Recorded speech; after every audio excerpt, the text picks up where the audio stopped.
Shalom, que Dieu nous bénisse. Nous bénissons le Seigneur Dieu qui permet encore ce moment que nous soyons ensemble connectés dans sa présence. Nous demandons à tous ceux qui sont connectés de faire signe de leur présence. Nous nous excusons parce qu'on a eu beaucoup de jours où on n'a pas pu avoir notre moment de partage. Et Dieu, par sa grâce, permet que nous soyons encore là aujourd'hui. Que Dieu soit loué. Nous demandons à tous ceux qui sont connectés de faire signe de leur présence. Partagez la vidéo, invitons les autres et Dieu va nous bénir.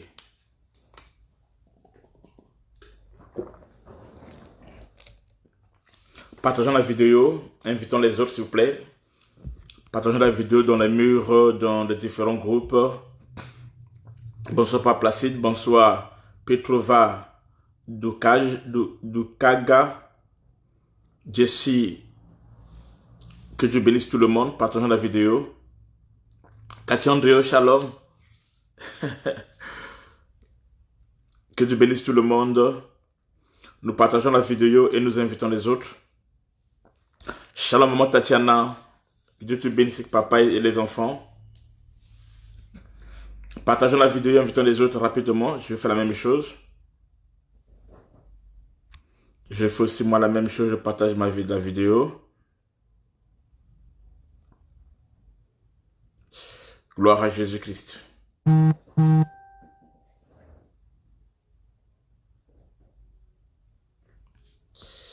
Je fais la même chose moi-même aussi. Je partage la vidéo. Et on invite tout le monde. Gloire à Dieu. Que Dieu vous bénisse. Et que Dieu nous fasse encore du bien en ce jour. Partageons la vidéo. Sois béni Papa Thierry, sois béni Maman Espoir, sois béni tout le monde. Aurélie, sois béni. Papa Jacob Israël, sois béni. Que Dieu bénisse tout le monde.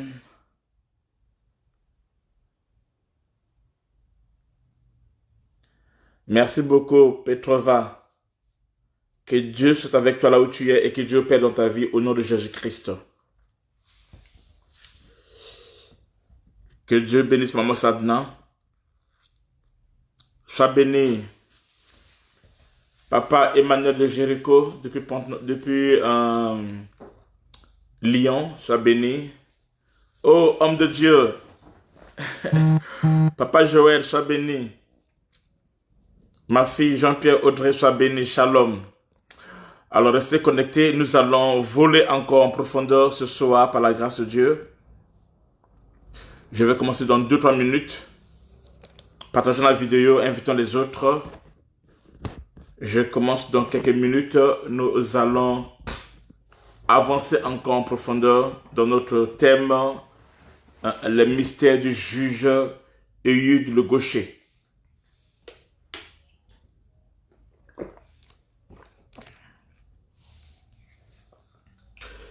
Ya Titi grâce, Mayaya à moi-même. Sois béni, Yanadij. Ma fille Feza, que la grâce soit sur toi. Rapidement, nous partageons la vidéo, je vais prier et on va commencer notre enseignement. Seigneur de la gloire, nous bénissons ton nom. Nous te disons merci encore pour ce moment que tu as permis que nous soyons ensemble avec les bien-aimés et que nous parlons de ta part. Que la louange et la gloire te revient. Merci pour ton esprit, Seigneur de la gloire. Merci, Seigneur Dieu, pour ta parole. Déclare tes paroles sont esprit et vie. Seigneur Dieu, nous prions de la gloire que tu te révèles encore à nous, Seigneur Dieu, que tu nous emmènes dans les profondeurs, Seigneur de la gloire, de ta parole, ô mon roi.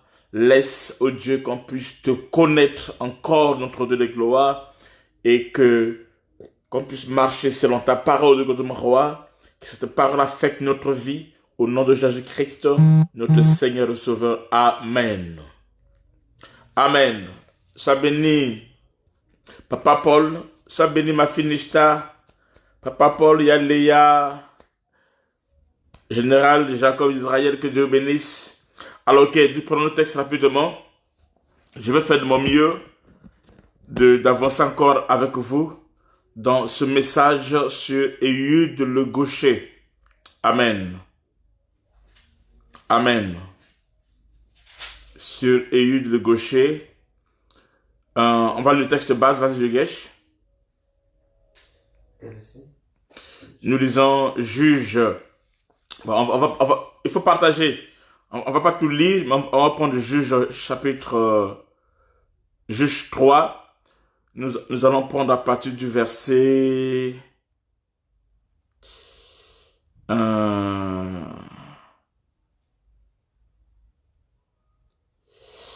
prends à partir du verset 20.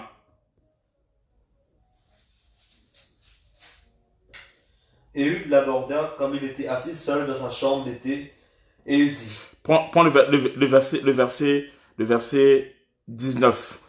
Il revint lui-même depuis les carrières près de Gilgal, et il dit, Ô roi, j'ai quelque chose de secret à te dire. Écoutez, Éhud vient et dit, ô roi, j'ai quelque chose de secret à te dire. Le roi dit, silence, et tous ceux qui étaient auprès de lui sortirent. Le roi dit silence. Il fait quoi? Il fait sortir, le roi c'est Eglon.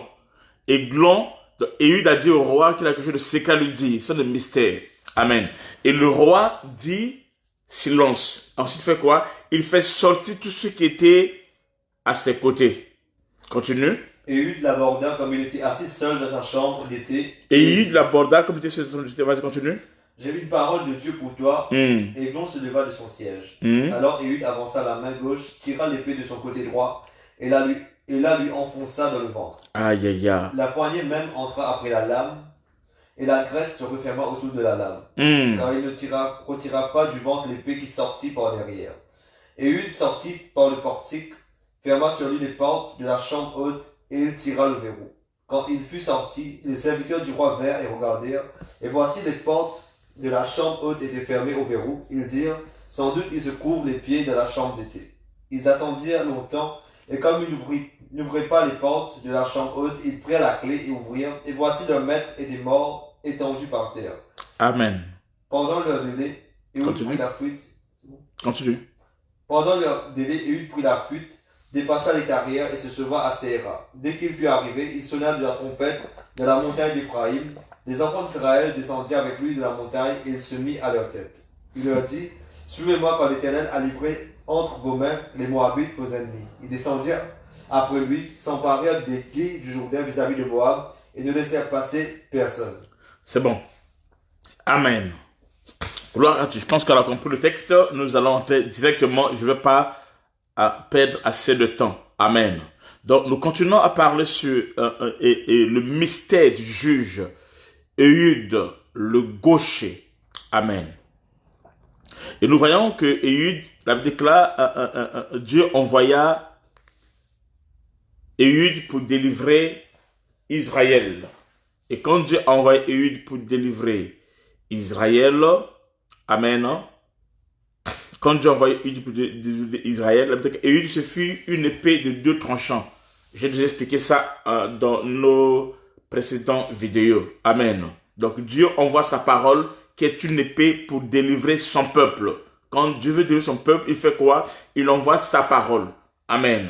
Il envoie sa parole pour délivrer son peuple. L'épée vient ici pour amener la délivrance. L'épée est aussi un signe pour amener, pour massacrer, pour dévorer, selon Ézéchiel 21, 33. Amen. Donc, c'est donc le symbole du jugement, l'épée. Je parle sans passant, ok? Mais l'épée de Éhud a 2 tranchants. C'est pour juger le roi d'Églon et pour délivrer le peuple de sa domination. Donc, cette épée exerça le jugement sur le roi d'Églon et sur les Moabites. Amen. Je vais passer à cause du temps et Dieu va agir. Amen. Donc, le roi d'Églon, avant de mourir, qu'est-ce qui se passe? Le roi d'Églon fit sortir tout le monde et resta seul avec Éhud. Le roi d'Églon fit sortir tout le monde et resta seul avec Éhud. Amen. Donc, le roi d'Églon, qui est ici le roi de Moab, il fit sortir tout le monde et resta seul face à face avec Éhud. Amen. Le juge. N'oubliez pas que les juges en ce temps-là, ils étaient comme des rois, ils étaient la tête de la nation. Ils étaient les libérateurs, ils étaient des rois et consorts. Donc, Éhude, avant de tuer Églon, il faudra que tout le monde parte, qu'il reste seul. Donc Éhude est comme un roi. Églon aussi comme un roi. Donc les deux rois doivent rester seuls face à face. Les deux rois doivent rester seuls. Amen. Amen. Les deux rois doivent rester seuls, face à face. Ceci nous parle, vous allez voir par exemple l'idée au trône de l'Arche de l'Alliance, qui était la présence de Dieu, qui devait rester face à face avec Dagon. Dagon, c'était le principal dieu des Philistins. Mais Dagon avait fléchi le genou devant le Dieu d'Israël. Vous allez voir ça dans 1 Samuel 5, le verset 3 à 5. Il arrive à un moment donné où Dieu fera quoi? Où Dieu doit faire sortir certaines personnes. Amen. Dieu sortit certaines personnes. Amen. Afin qu'il reste seul avec ses principautés.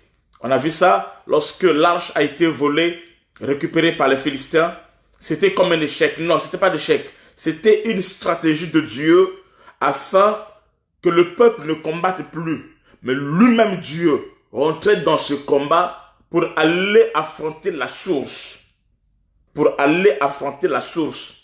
Quand Dieu veut affronter la source, parfois, Dieu écarte certaines personnes. Amen. Afin de faire quoi? D'affronter la source et d'aller vaincre cela à la source.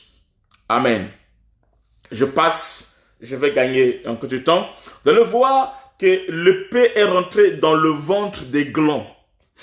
L'épée est rentrée dans le ventre d'Églon. Or, Églon était gras. Amen. Églon était gras. Pourquoi? Israël lui donnait des présents pour obtenir ses faveurs.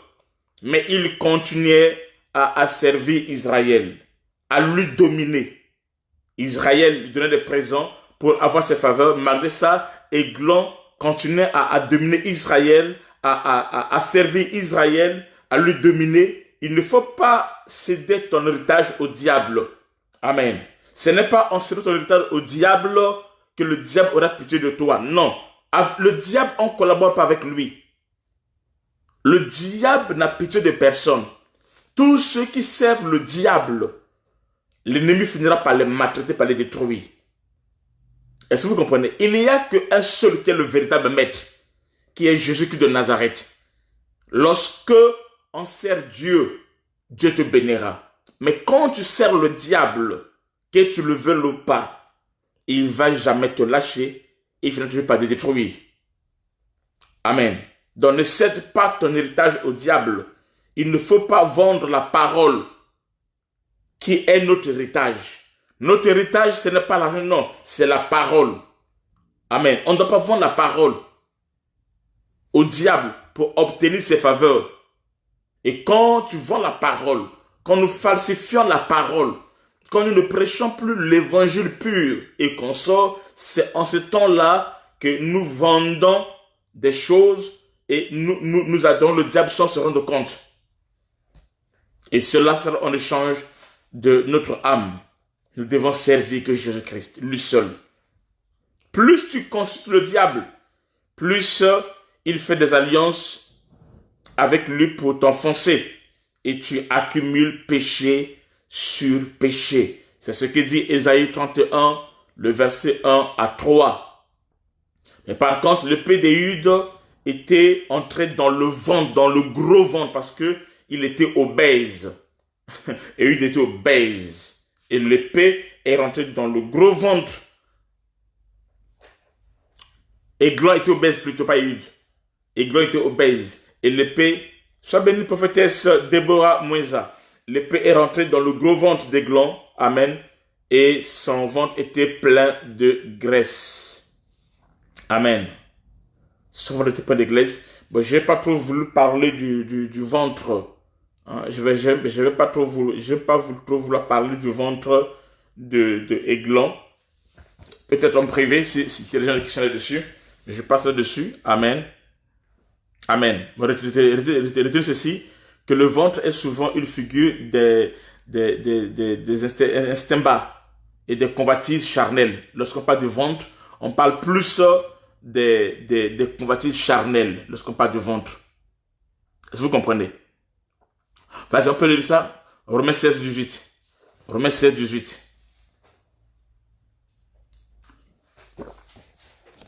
Romains 7, 18. Romains 7, 18.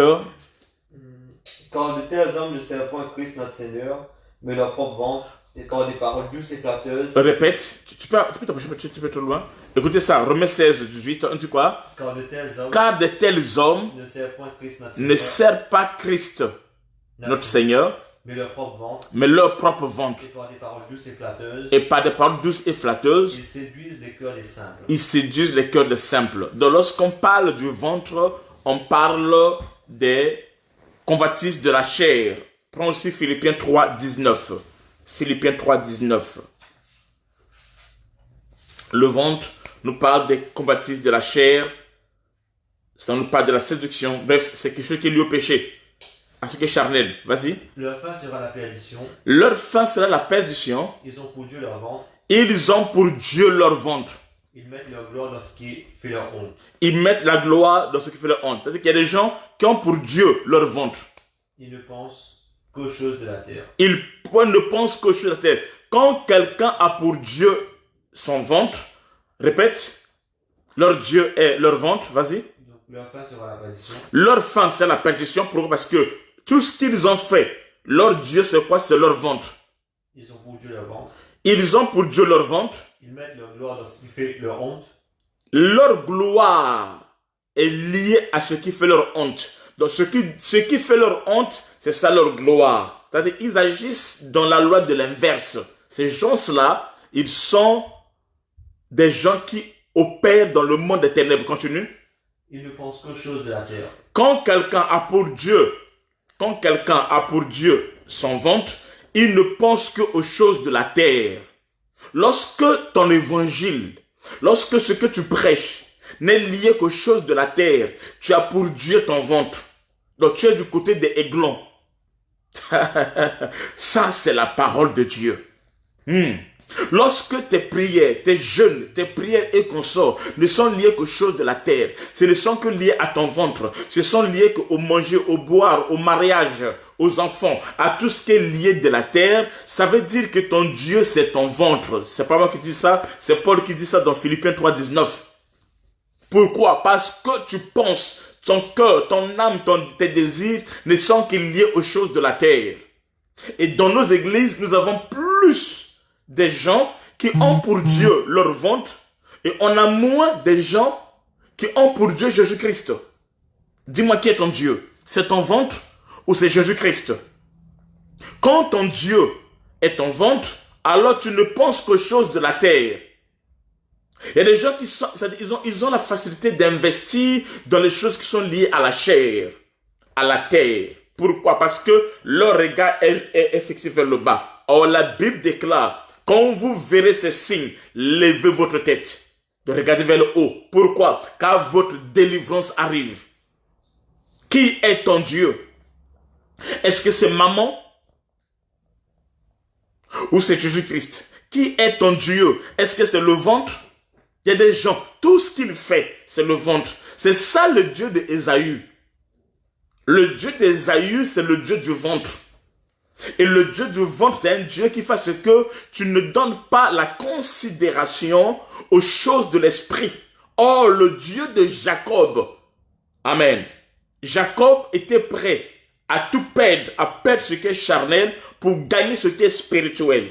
Et Ésaü était prêt à perdre ce qui est spirituel pour gagner ce qui est charnel. Quand ton Dieu est le Dieu de ton ventre, amen, cette personne-là va faire de son mieux à gagner les choses qui sont charnelles et perdre ce qui est spirituel. Mais quand ton Dieu à toi, c'est le Dieu qui est Jésus-Christ, tu vas faire de ton mieux de perdre ce qui est charnel et de gagner ce qui est spirituel. Avec Dieu, on doit perdre. Oui. Mais c'est une perte profitable. Avec Dieu, il y a une perte profitable. Amen. Si tu ne perds pas, tu ne peux pas gagner avec Dieu. Amen. Joseph devait perdre la gloire de son père. La gloire qu'il était chez son père. Il devait perdre son poste, tout ça là. Amen. Afin de gagner ce qui est de Dieu. Paul a dit, Amen.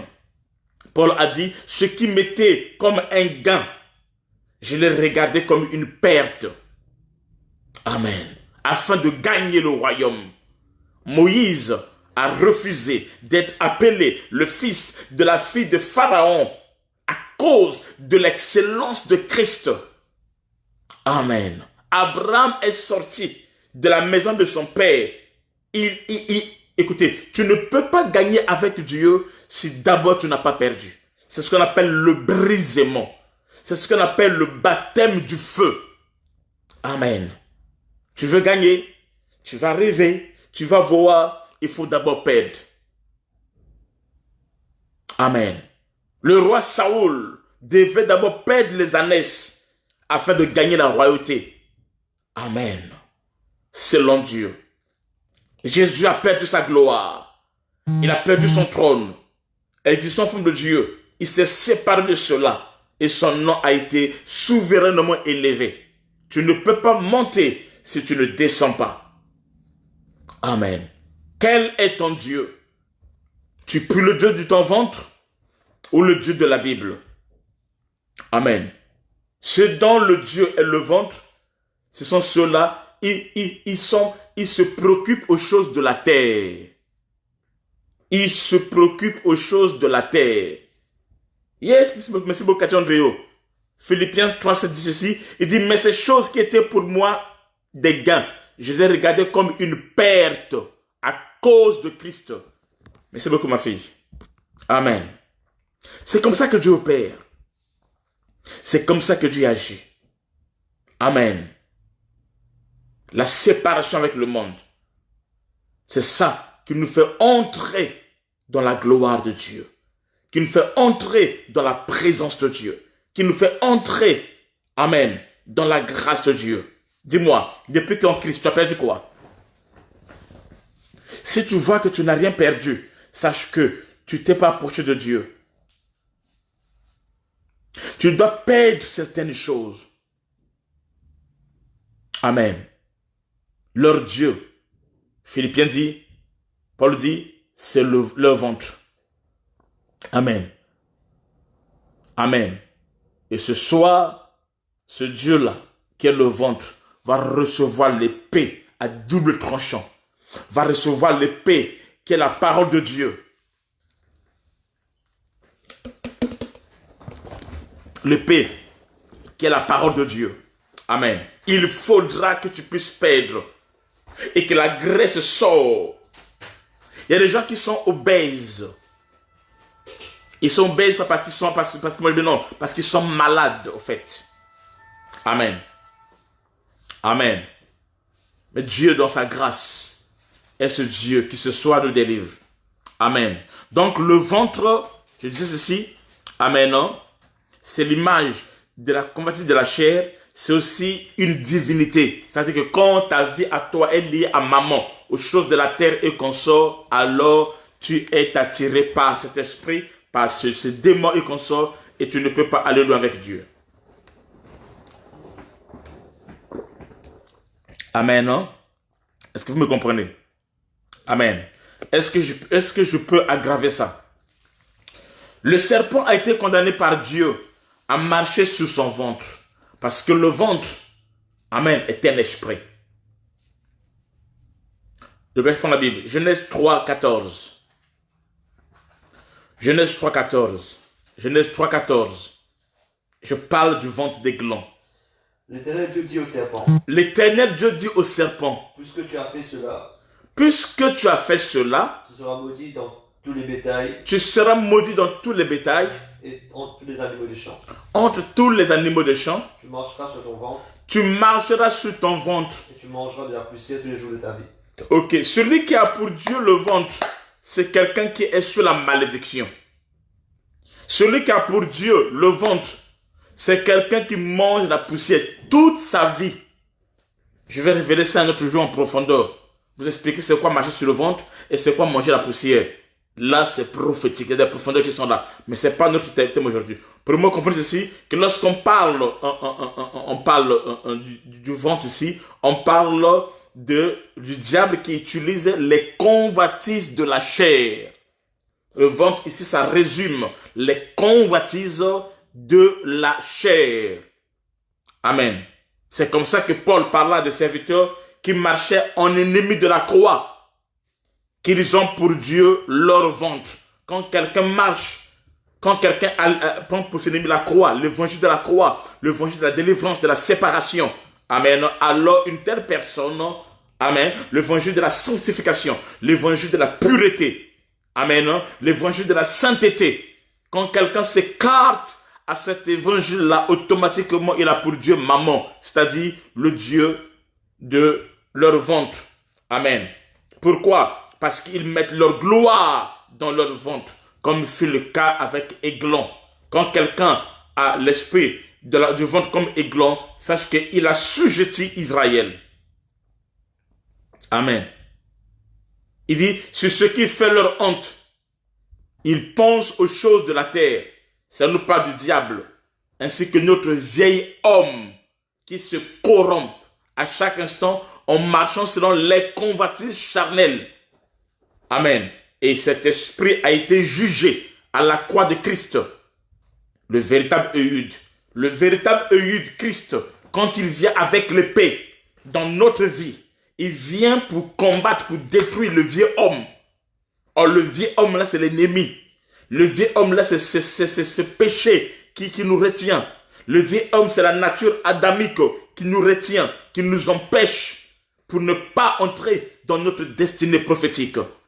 Quand Eude, amen, le véritable Christ, Eude qui est un type de Christ, qui est le véritable Eude, quand il vient dans notre vie, qu'est-ce qu'il fait? Il vient pour tuer le Dieu du ventre.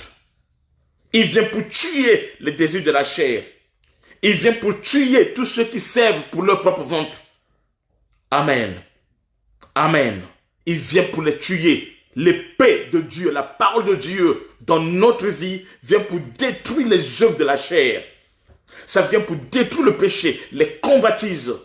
Amen. Nous ne sommes pas de la classe d'Ésaü qui est prêt à tout vendre pour avoir la nourriture. Nous sommes de la classe de Jacob qui cherche les choses spirituelles. La Bible déclare chercher premièrement le royaume des cieux et sa justice. Et le reste nous sera donné par-dessus tout.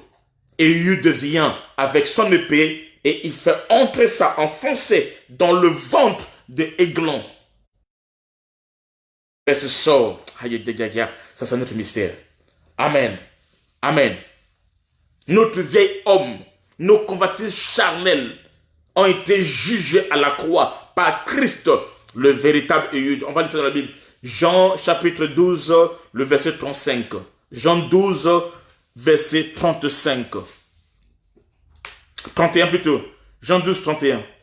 Maintenant a lieu le jugement de ce monde. Maintenant, le prince de ce monde sera jeté dehors. Voyez-vous, Christ dit maintenant a eu le jugement de ce monde. Quand Christ est venu, il est venu pour juger le prince de ce monde. Comme Eude a jugé, a frappé Aiglon par son ventre, Christ dit maintenant. Prenons aussi Romains 6, 6.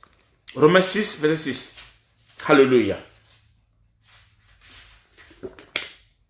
Sachant que notre vieil homme a été crucifié avec lui. Sachant que notre vieil homme a été crucifié avec lui. Afin que le corps du péché fût détruit. Afin que le corps du péché fût détruit. Pour que nous ne soyons plus esclaves du péché.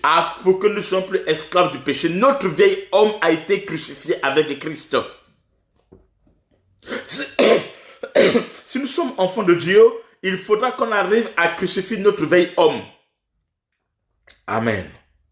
Donc le ventre d'Aiglon qui reçoit l'épée ici, amen, c'est le Dieu de ce monde, c'est le vieil homme, c'est le Dieu du ventre, comme le dit Philippiens, amen, qui est appelé à être crucifié, à recevoir la parole, amen, à être détruit. C'est notre vieil homme, amen, auquel on doit se séparer afin de vivre et de palper la gloire de Dieu.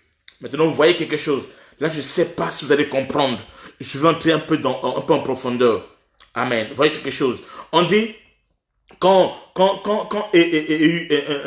Églon, son ventre a reçu l'épée, on dit la graisse est sortie. Et la lame de l'épée est rentrée à l'intérieur et la graisse est sortie. Aïe, aïe, aïe. Ça m'intéresse. Ce n'est pas pour rien que la Bible en parle. La Bible est prophétique. Amen. Le ventre d'Églon était plein de graisse. Et la lame de l'épée nue est aussi rentrée. Amen. Donc le poignet qui entra après la lame dans le ventre d'Églon. Ça c'est un mystère. Un mystère. Amen. On a vu avec vous le Dieu du ventre. C'est qui le Dieu du ventre? On a expliqué ça. Amen. On a expliqué le Dieu du ventre. Je pense que tous on a compris et on comprend c'est quoi le Dieu du ventre. Amen. Amen. Le ventre d'Églon, ce n'est pas un hasard, non. C'est un message de la Bible. Vous avez compris déjà c'est quoi le ventre d'Églon. J'ai expliqué ça en profondeur. Maintenant, on voit quelque chose. On dit ceci, quand Éhude a foncé la lame, la poignée qui entra après la lame dans le ventre d'Églon et il y avait la graisse. L'épée était constituée d'une poignée. J'aime ça. Et d'une lame qui peut être soit en bronze, soit en cuivre. Amen. Et cette lame-là, elle sert à couper. On peut lire ça dans 1 Samuel 17, 51, on ne va pas lire ça maintenant. Ou encore dans 1 Roi 3, versets 24 à 25. Ou encore à transpercer. On peut lire ça dans 1 Samuel 31, verset 4. Ou encore Juge 3, verset 21. Amen. Certains dans la Bible étaient courtes, d'autres étaient longues, à un sens ou à double ou à deux tranchants. Ça dépend. Donc l'épée, c'est la parole de Dieu. L'épée dans la Bible, c'est l'image de la parole de Dieu selon Éphésiens 6, 17. Amen. L'épée, c'est aussi le jugement de Dieu. Selon Ézéchias 14, verset 21. L'épée est l'image de la justice divine. Selon Deutéronome 32, le verset 41. Et encore Zacharie 13, le verset 7. Amen. Maintenant, vous voyez quelque chose. Lorsque l'épée tirée du fourreau, lorsque l'épée sort du fourreau, cela parle de la guerre et de la destruction, ou encore du jugement. Quand l'épée sort du fourreau, cela parle de la guerre, ça nous parle de la guerre, de la destruction, ou du jugement. Vous pouvez voir ça dans Lévitique 26, le verset 33. Ou encore Ézéchiel 21, le verset 8 à 10. Ça nous parle de fait qui sort du fourreau. Mais tandis que lorsque l'épée est remise au fourreau, cela nous parle de la paix, de l'amitié. Quand l'épée est remise, au fourreau, cela nous parle de la paix, de la guerre est finie, ou encore de l'amitié. Vous allez voir ça dans Jérémie 47, le verset 6. C'est comme ça que Jésus-Christ va demander à Pierre de remettre son épée dans le fourreau. Pourquoi? Parce que ce n'était pas le temps de la guerre. Amen. Jérémie 47, 6. Le Seigneur va dire à Pierre, dans les évangiles, il va lui dire de remettre l'épée dans le fourreau. Amen. Donc, l'épée d'Éhude, le juge qui transperça le ventre d'Églon, ça nous parle du jugement par Dieu, qui est le jugement du juste juge. Amen. Amen.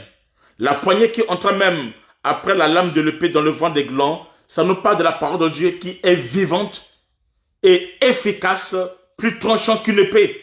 Quelconque à deux tranchants, pénétrant jusqu'à partager l'âme et l'esprit, jointure et moelle. Elle juge les sentiments et les pensées de cœur. Ce qui est la parole de Dieu, dont nulle créature n'est cachée devant lui, mais tout est nu et découvert aux yeux de Dieu, de celui qui nous a créés. Amen. À qui nous devons rendre compte. Vous pouvez lire ça dans Hébreux 4, versets 12 à 13. Amen. Alors, lorsqu'on parle de la graisse qui sort du ventre d'Aiglon. Aiglon était un homme très gras. C'est écrit dans Juge 3, 17. On le décrit Aiglon comme un homme qui est très gras. Et c'est comme ça qu'il avait un gros ventre qui va recevoir l'épée. Mais quand l'épée rentre, ça fait sortir de la graisse. La graisse. Alléluia. Or, dans la Bible, la graisse d'un animal sain est sa réserve de force dans la Bible. La graisse d'un animal sain est la réserve de sa force. Amen. Donc, c'est la force intérieure cachée qui cachait son énergie. Amen. C'est ça ce qu'il y avait de meilleur. La graisse. C'est la force intérieure qui cache les énergies et c'est ça ce qu'il y a de meilleur. On peut lire ça dans la Bible. Lorsque Abel, vas-y, Genèse 4.4. La graisse. Alléluia. Genèse 4.4. Lorsque Abel offrit à Dieu les premiers sacrifices mentionnés dans la Bible, il apporta des premiers nés de son troupeau et de leur graisse. De leur graisse. Genèse 4.4, vas-y. Et Abel, de son côté, offrit une des premiers-nés de son troupeau et de leur graisse. Ok, et de leur graisse. Dieu a porté un regard favorable sur Abel et sur son offrande. Ah, ok. Dieu a regardé Abel et l'offrande. L'offrande était constituée de brebis et de leur graisse. Le sacrifice d'Abel exprima donc la pensée de la graisse. Déjà la pensée de la graisse qui fait partie de la meilleure partie du sacrifice. Amen. Amen. Amen. Je répète, le sacrifice d'Abel exprimait déjà la pensée que la graisse fait partie de la meilleure partie du sacrifice. On peut lire ça encore ailleurs, dans Nombre 18, verset 12.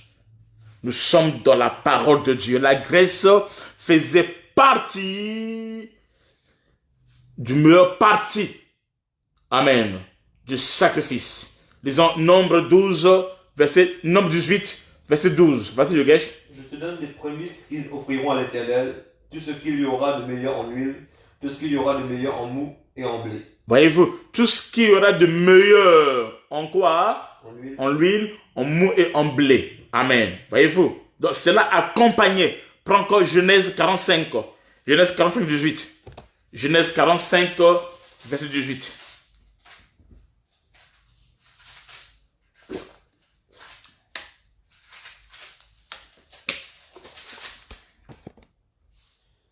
Prenez votre père et vos familles, et venez auprès de moi. Je vous donnerai ce qu'il y a de meilleur au pays d'Égypte, et vous mangerez la graisse du pays. Ok. Donc lorsque on donnait à quelqu'un la graisse, on lui donnait ce qui était de meilleur. Répète ce verset-là, écoutez. Répète ce verset-là, Genèse 45, 18. Écoutez ça très bien.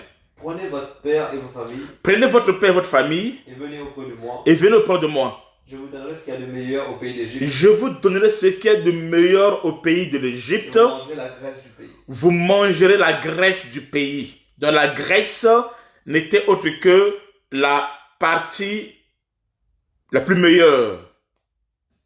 Amen. Est-ce que on comprend quelque chose déjà? On comprend? Amen.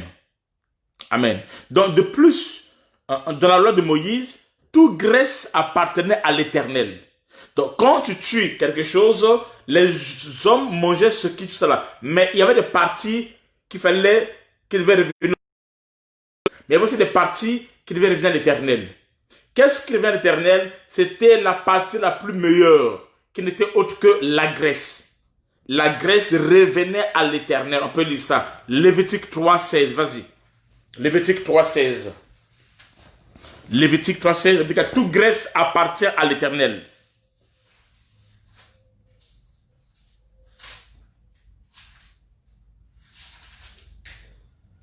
Le sacrificateur brûlera cela sur l'autel, toute la graisse et l'aliment de sacrifice consumés par le feu, d'une agréable odeur à l'Éternel. Ok.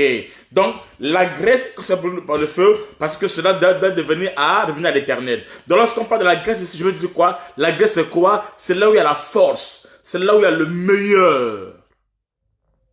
Dans le sacrifice, tous les textes que nous avons lus, on a compris que la graisse était la partie la plus meilleure dans le sacrifice. Amen. D'où, lorsque l'épée de Jude a percé le ventre des glands, et l'épée a fait quoi? L'épée a fait sortir sa graisse. Relisons ça. Juge 3, 22. Dans le texte des glands. Vas-y. Juge 3, 22. Commence au verset 20 jusqu'à 22. Juge 3, commence à 20 à 22. Nous parlons sur comment vous allez passer dans la vie des glands. Et pourquoi la graisse? Vas-y. Ehud l'aborda comme il était assis seul.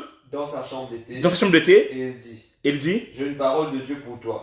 Églon se leva de son siège. Alors Ehud avança la main gauche, tira l'épée de son côté droit. Ehud avança la main gauche, tira l'épée de son côté droit. Et la lui enfonça dans le ventre. Et lui enfonça dans le ventre.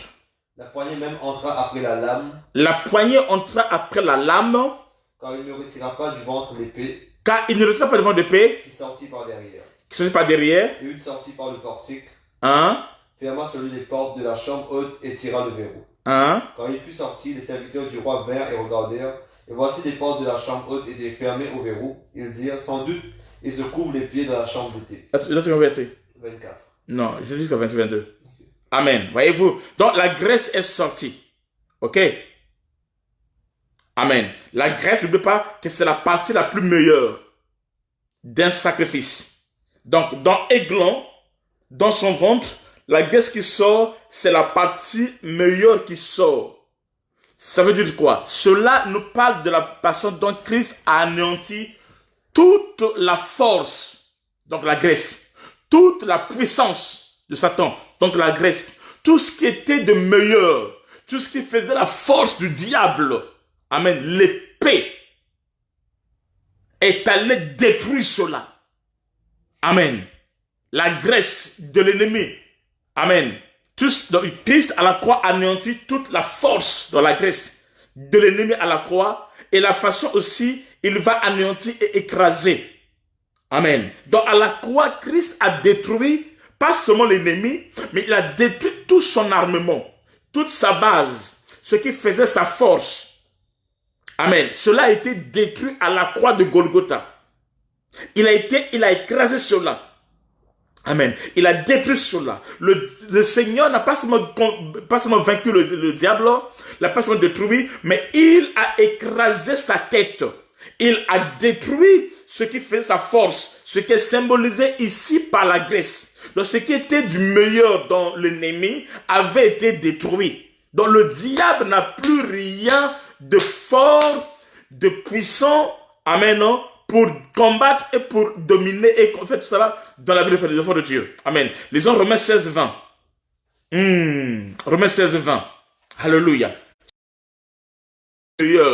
Ce que l'ennemi avait comme force avait été détruit à la croix de Golgotha. C'est ce que tu dois savoir. Amen. C'est pour cela que tu es plus que vainqueur. Le diable avait été désarmé. L'homme fort avait été dépouillé de sa graisse, de ce qui fait sa force. Vas-y.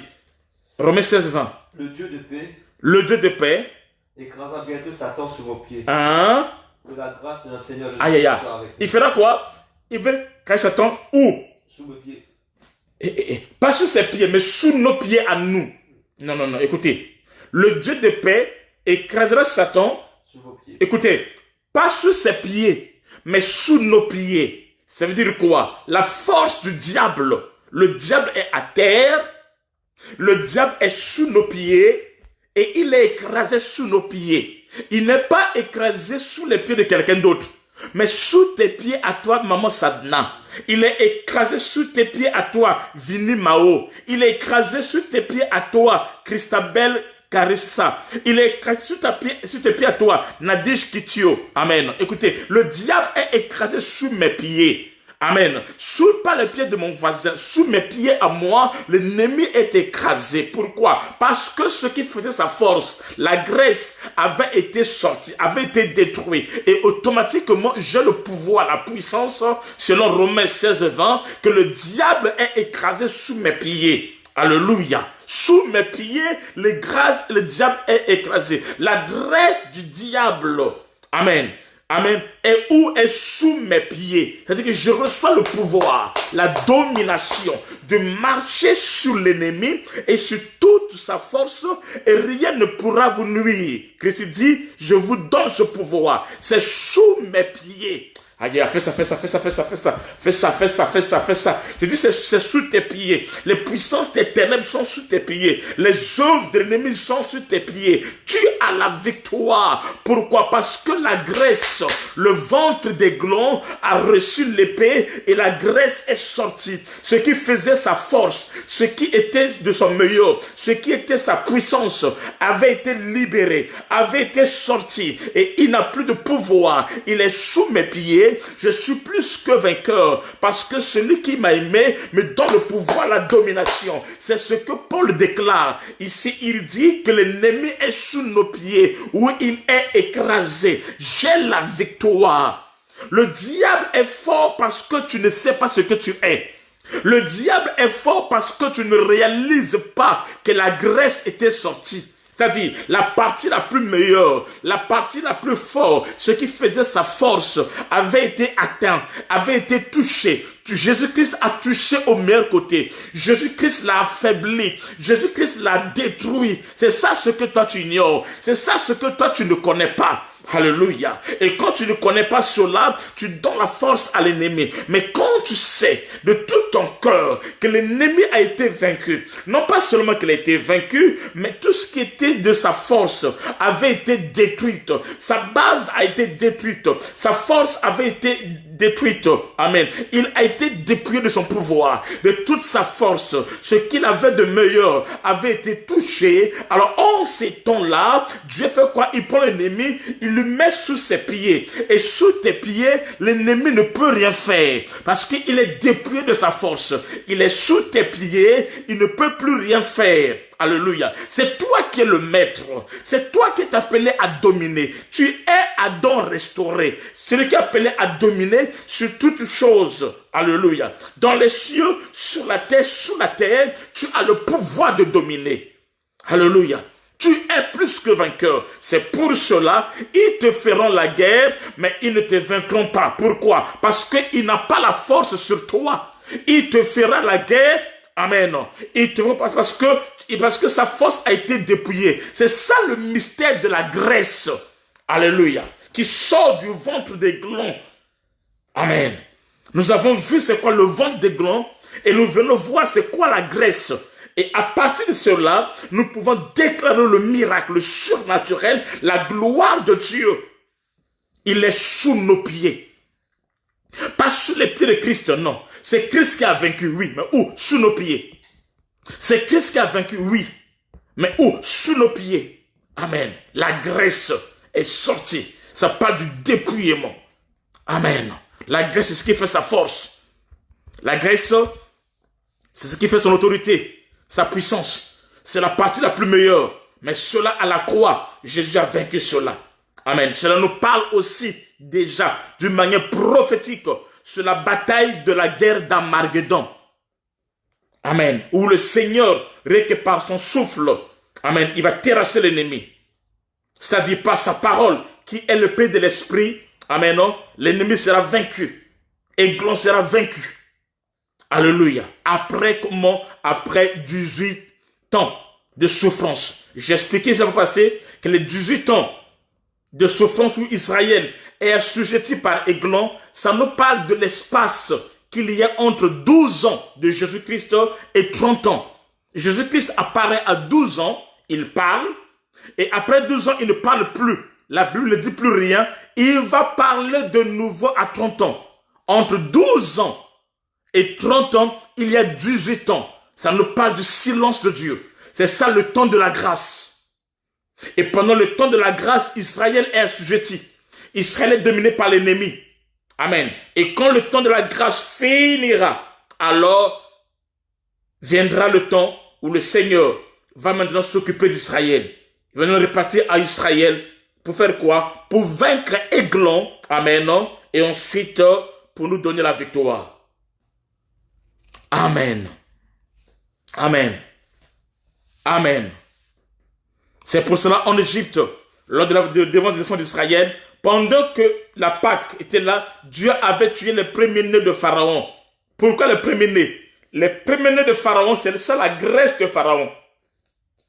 Les premiers-nés de Pharaon, c'est ça la graisse de Pharaon. Le premier-né de Pharaon est sa graisse. C'est-à-dire ce qui fait sa force, ce qui fait sa vigueur. Amen. Le premier-né de Pharaon, c'est ça sa graisse. Donc Dieu fait quoi? Touche à ce qui était de meilleur chez Pharaon. Dieu touche à ce qui faisait sa force. Dieu touche à ce qui faisait sa vigueur. Dieu touche à ce qui faisait sa puissance. C'est le meilleur de ce qu'il avait. Amen. Dieu fait quoi? Il touche à cela. Il détruit cela. Quand l'épée de Dieu descend en Égypte, ça frappe ce qui avait de meilleur en Égypte. C'est-à-dire les premiers-nés de Pharaon. Amen. Amen. Et cela nous parle de la croix. Amen. Car à la croix, Dieu avait anéanti la force ou encore la graisse du diable. Amen. Alléluia. Alléluia. Alléluia. Mais nous voyons quelque chose. L'épée était du côté droit avant de venir dans la main gauche. J'ai déjà parlé de ça, mais là je vais entrer en profondeur. J'en ai parlé, mais là je vais entrer en profondeur. L'épée était du côté droit avant de venir à la main gauche. L'épée de Jude était du côté droit avant de venir dans la main gauche. Amen. Et nous avons vu avec vous, selon Proverbe 3,16, l'Écriture dit, la Bible dit, dans sa droite est une longue vie, et dans sa gauche, la richesse et la gloire. Donc, je répète, Proverbe 3,16. Proverbe 3,16. La Bible dit, dans sa droite est une longue vie, et dans sa gauche, la richesse et la gloire. Donc, dans le côté droit, il y a la longue vie, qui est une image de Christ, qui est la vie éternelle. Selon Proverbe 3,16.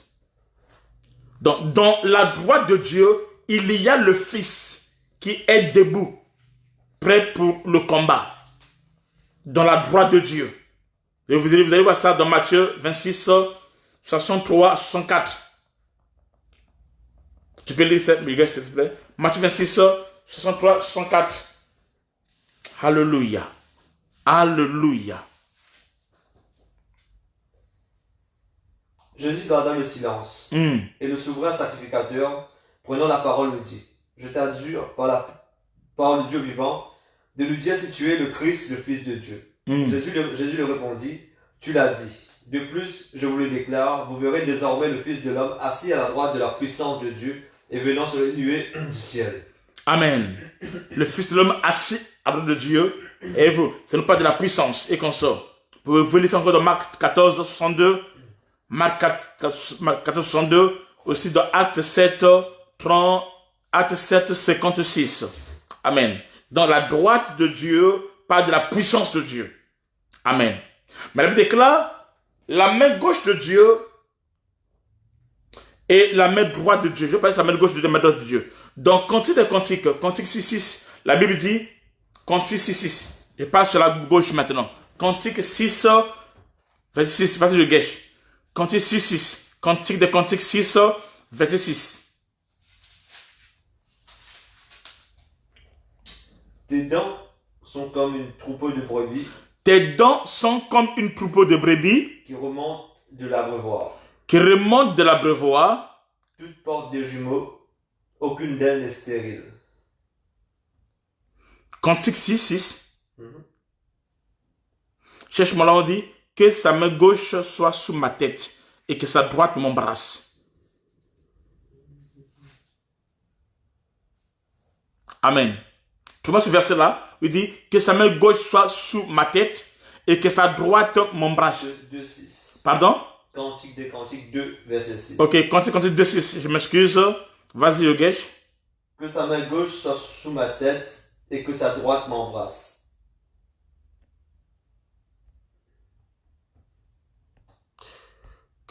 Cantique des Cantiques 2,6. La Bible dit que sa main gauche soit sous ma tête et que sa droite m'embrasse. Ici, nous comprenons que la main gauche est sous la tête et c'est la droite qui embrasse. Aïe, aïe, aïe, aïe, aïe. Amen. Amen. On va répéter ça. Vas-y, répète ça. Écoutez ça très bien. Cantique des Cantiques 2,6. Vas-y. Que sa main gauche soit sous ma tête. Que sa main gauche soit sous ma tête. Et que sa droite m'embrasse. Et que sa droite m'embrasse. Alléluia. Amen. S'agissant ici de demain, nous voyons que il y a deux travaux. Amen. Non? Il y a deux choses qui se passent. Les deux travaux de Dieu dans la loi jusqu'au témoignage. Les deux mains ici, nous faisons ressortir deux travaux de Dieu de la loi de l'Ancien Testament jusqu'au témoignage, c'est-à-dire le Nouveau Testament, la Nouvelle Alliance.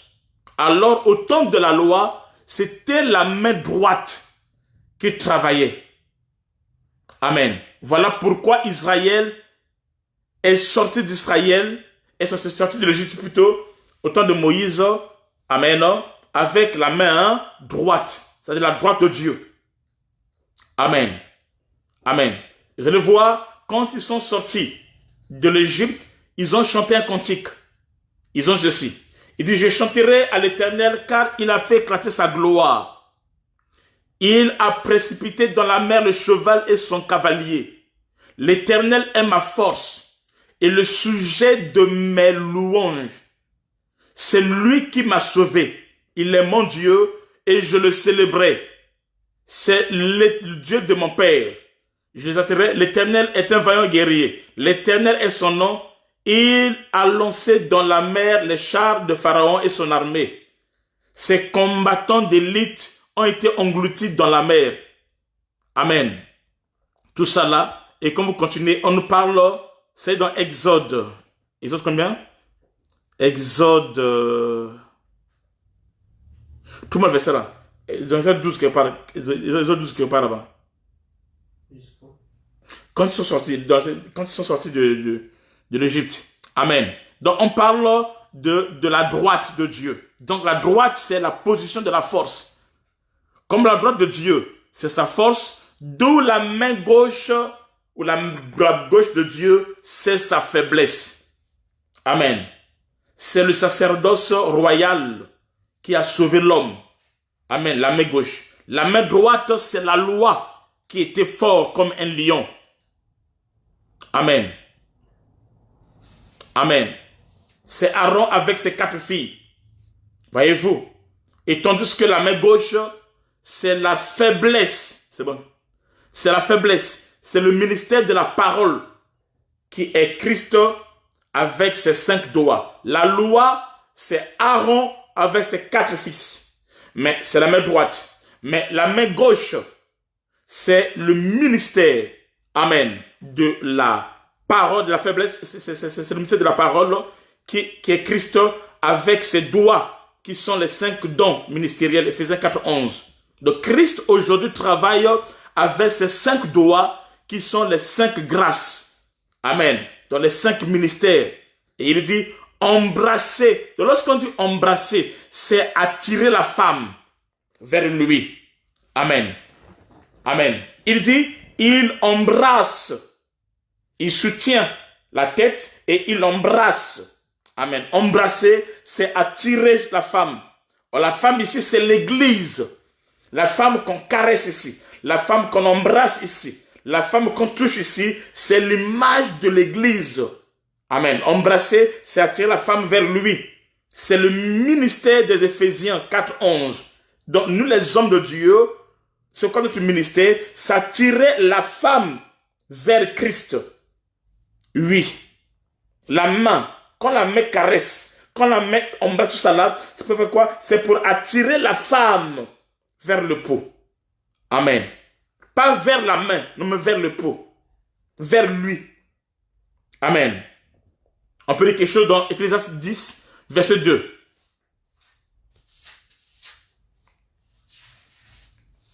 Ecclésiaste 10, verset 2. Le cœur du sage est à sa Le droite. cœur du sage est à sa droite. Et le cœur de l'insensé à sa gauche. Et le cœur de l'insensé est à sa gauche. Aïe, aïe, aïe. Amen. Lorsqu'on parle le sage et l'insensé ici, ça représente une même personne. Aïe, aïe, aïe, aïe, aïe, aïe, aïe, Jésus. Écoutez, le cœur du sage est où? À sa droite. À sa droite.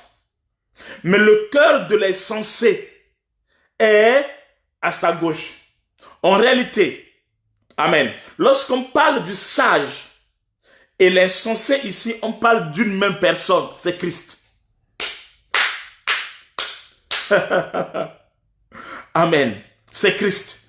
Lorsqu'on parle de l'insensé et le sage ici, c'est Christ. Mais sauf que le cœur du sage est à sa droite. Mais le cœur de l'insensé est à sa gauche. Amen. Le sage et l'insensé ici représentent une même personne qui s'appelle Christ. Amen. Jésus-Christ. Amen. J'explique. Oui, je vais expliquer. J'explique. Amen. Lorsqu'on parle de David, David s'est fait fou. David s'est fait insensé. David s'est fait fou avec sa salive sur la barbe. Amen. Et n'oubliez pas que David qui fait le fou ici, qui fait l'insensé, n'est autre que l'ombre des choses à venir. Parce que le véritable David qui s'est fait fou annonçait Christ qui est venu avec l'œuvre de la croix. C'est pourquoi la Bible déclare car la prédication de la croix est une folie pour ceux qui périssent. Amen. Mais pour nous qui sommes sauvés, elle est une puissance de Dieu. Le message de la croix, l'œuvre de la croix, la bonne nouvelle de la croix est une folie pour ceux qui périssent. C'est ça David qui fait le faux. C'est ça David qui fait l'insensé. Parce que David, le véritable, c'est Christ. David qui fait le fou n'est autre que l'homme des choses à venir. Or, le cœur de l'insensé est à sa gauche et le cœur du sage est à sa droite. Amen. Amen. C'est une folie pour ceux qui périssent, mais pour nous qui sommes sauvés, elle est une puissance de Dieu. Et ainsi, il est écrit, j'ai détruit la sagesse des sages et j'anéantirai l'intelligence des intelligents. Où est le sage? Où est le scribe? Où est le disputeur de ce siècle? Dieu n'a-t-il pas convaincu la folie de la sagesse de ce monde? Car puisque le monde, avec sa sagesse, n'a point connu Dieu, mais dans la sagesse, Dieu, il a plu à Dieu de sauver les croyants par la folie de la prédication. Les Juifs demandent les miracles. Les Grecs recherchent la sagesse. Mais nous cherchons la folie. Nous prêchons Christ crucifié. Oh, Christ crucifié, c'est ça la folie. Amen. Amen. Christ crucifié, c'est ça la folie. Scandale pour les Juifs et folie pour les païens. Scandale pour les Juifs, folie pour les païens. Donc nous les païens, nous sommes sauvés par la folie. C'est pour cela le cœur du sage est dans sa droite, mais le cœur de l'insensé est à sa gauche. Amen. C'est ça le mystère. Amen. De Ehud le gaucher. Parce que son cœur, le cœur des nations, le cœur, c'est-à-dire Israël est à la droite. Mais nous, les nations, nous, l'épouse, nous sommes à la gauche. Et c'est ça, la folie de l'évangile. C'est ça le mystère de la parole de Dieu. Amen. C'est pour cela, la force de la femme est dans sa faiblesse. Alléluia. Amen. Quand la femme est faible, c'est pas qu'elle est faible, elle est forte. Sa force est dans sa faiblesse. Amen. Amen. Amen. Amen. Mais puissance de Dieu. Je continue. Et sagesse de Dieu pour ceux qui sont appelés, tant juifs que grecs, car la folie de Dieu est plus sage que les hommes. Et la faiblesse de Dieu est plus forte que les hommes. Amen. Amen. Il dit, considérez frères, que parmi vous qui avez été appelés, il n'y a ni beaucoup de sages selon la chair, ni beaucoup de puissants, ni beaucoup de nobles, mais Dieu a choisi les choses folles de ce monde pour confondre la sagesse. Dieu a choisi les choses faibles de ce monde pour confondre les fortes. Amen. Dieu a choisi les choses viles de ce monde et celles qu'on méprise et celles qui ne sont point. Amen. Pour réduire à néant celles qui sont. Amen. Afin que nulle chair ne se glorifie devant Dieu. Or, c'est par lui que vous êtes en Jésus-Christ, lequel de la part de Dieu a été fait pour nous sagesse, justice, sanctification, rédemption, afin, comme il est écrit, que celui qui se glorifie dans le Seigneur. Car il a pris à Dieu de sauver le monde avec sa folie de la prédication de l'évangile de la croix. Yes. La folie, le cœur de fou est à sa gauche. C'est pour cela l'épée devait quitter le côté droit pour venir au côté gauche. Le côté gauche, le côté droit, amen, ça parle d'Israël. Amen, non? Amen, amen. Et le côté gauche, ça nous parle de Christ qui vient révéler le mystère. Alléluia. Christ s'est fait faiblesse. Christ s'est fait insensé, fou, pour nous sauver. Mais il est au même, amen, il est au même, il est le sage, car Christ qui est plus sage que Salomon. Il y a ici plus que Salomon. Matthieu 12, 40, Matthieu 12, 42. Amen. Amen. La droite de Dieu, c'est sa force. Et Jude ne servait pas de la droite, mais de la main gauche. Et Jude est un type de Christ qui, pour nous sauver, s'est servi de sa main gauche, c'est-à-dire de sa faiblesse, car la droite de Dieu, c'est sa force. Amen. Exode 15, verset 6. Si Dieu était venu dans sa force comme roi, comme lion, il ne pouvait pas nous sauver. Mais il devait se faire serviteur. Il devait se faire faible. Donc celui qu'on appelle le fils, c'est ça la faiblesse. Celui qui est devenu fils, c'est lui qui est père. Mais tant que père, il ne peut pas sauver. Parce que le père manifeste la force. Le père manifeste la puissance. Pour qu'il puisse nous sauver, lui qui était père, lui qui était Dieu, il s'est dépouillé de son attribut, de sa gloire, de sa tout consort. Il est devenu faible. Il est devenu fils. Amen. Il est devenu fils. Amen, non? Il est devenu agneau. Lui qui était lion, il est devenu agneau. Lui qui était le maître, il est devenu le serviteur. Est-ce que vous comprenez? Il est devenu agneau pour nous sauver. Vas-y, 2 Corinthiens 13, 4. 2 Corinthiens 13, 4. On a lu ça déjà, on va revenir encore. 2 Corinthiens 13, 4. Car il a été crucifié à cause de sa faiblesse. Ok. Et il vit par la puissance de Dieu. Ok. Il a été crucifié à cause de sa faiblesse, mais il vit par la puissance de Dieu. C'est-à-dire que celui-là, il était la puissance de Dieu. Il est la puissance de Dieu. Il a la puissance de Dieu. Mais pour nous sauver, il a fallu qu'il devienne faible.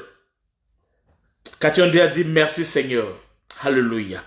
Il est devenu faible pour nous sauver. Il est devenu faible. Amen. Pour me racheter. C'est comme un président ou un directeur et autres. Quand il est devant son épouse, il enlève tous ses grades. Il enlève tous ses grades. il enlève toute cette gloire.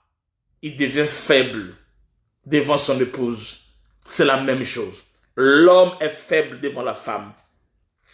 Amen. La femme est la faiblesse de son mari. Amen.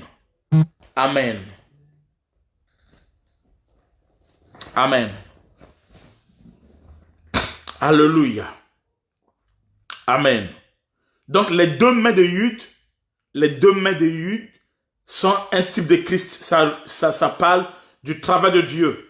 Amen. Nous référons dans Exode 15 pour parler à Israël qui a connu sa force, sa droite de la force. Amen. Et avec les nations, il s'est révélé dans son côté gauche. Amen. Dieu dans la loi a travaillé avec la main droite, qui est sa force. Mais par contre, dans le temps de la grâce, il travaille avec sa main gauche, qui est sa faiblesse. La droite de Dieu manifeste sa force. Amen. Et la gauche de Dieu représente la grâce qui nous sauve, qui nous donne la vie, qui nous donne la victoire. Amen. Qui nous vient en aide. Psaume 98, verset 1. Psaume 98, le verset 1. Chantez à l'Éternel un cantique nouveau, car il a fait des prodiges. Sa droite et son bras saint lui sont venus en aide. Répète, écoutez ça très bien, vas-y. Chantez à l'Éternel un cantique nouveau, car il a fait des prodiges. Sa droite et son bras saint lui sont venus en aide. Sa droite et son bras saint. Et son bras saint. La droite, c'est pour Israël. Le bras saint, c'est la gauche qui nous vient en aide. La droite de Dieu parle de sa puissance. Amen. Amen. Dans la rédemption. La gauche de Dieu parle, c'est la grâce dans sa faiblesse. Christ a été crucifié à cause de sa faiblesse. Mais il vit par la puissance de Dieu. Donc par la droite. Amen. Il vit dans la droite. Il vit dans la droite. Il vit par la droite, sa puissance. Mais pour nous sauver, c'était par la gauche qui est la faiblesse. La faiblesse de Dieu, c'est le plan de la rédemption. La faiblesse de Dieu, c'est le plan de la rédemption. L'épée qui a quitté le côté droit d'Éhud pour venir au côté gauche d'Éhud, ça nous parle de Christ qui quitte la droite de Dieu, qui quitte le ciel et qui vient sur la terre, amen, à travers la gauche pour nous sauver à la croix de Golgotha. Amen. Amen. Christ, le Fils de Dieu, la parole de Dieu, qui est l'épée, qui a quitté son trône dans sa royauté, sa position de force, pour venir se faire serviteur sur la terre. Quand il est dans sa royauté, au ciel et de sa force, c'est le côté droit.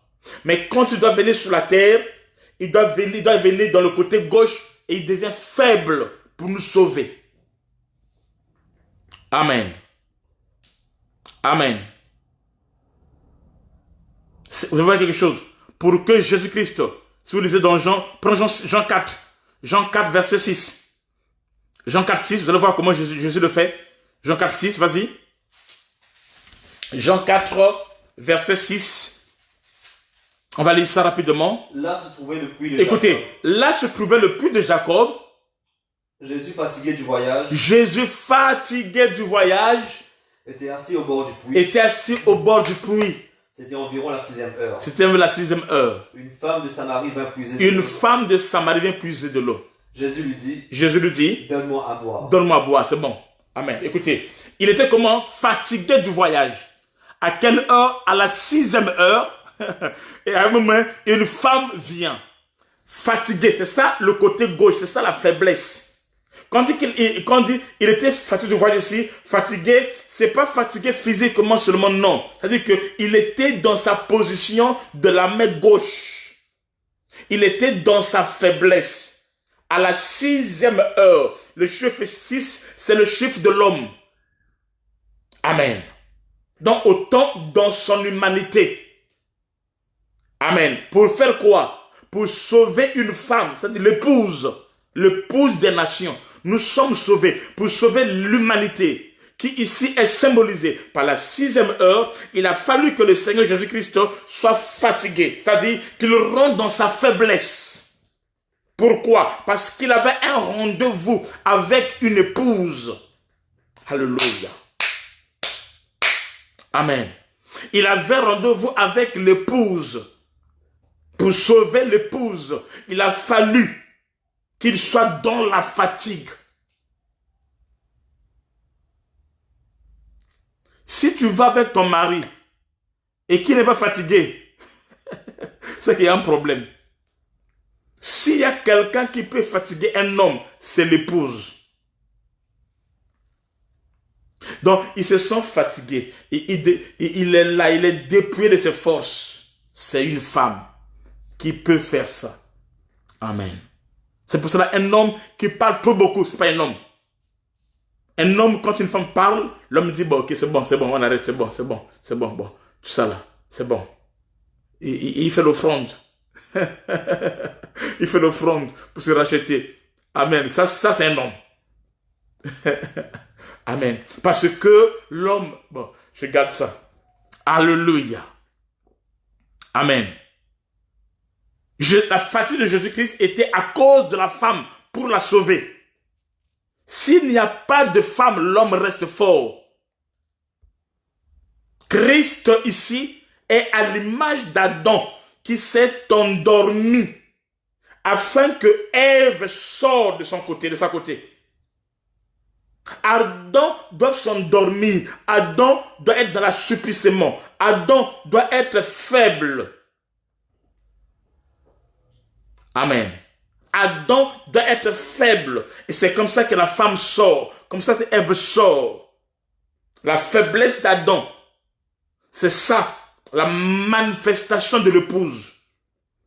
L'épouse ne peut pas se manifester tant que Adam n'est pas fatigué. Tant que Adam ne s'est pas endormi. Tant que Adam...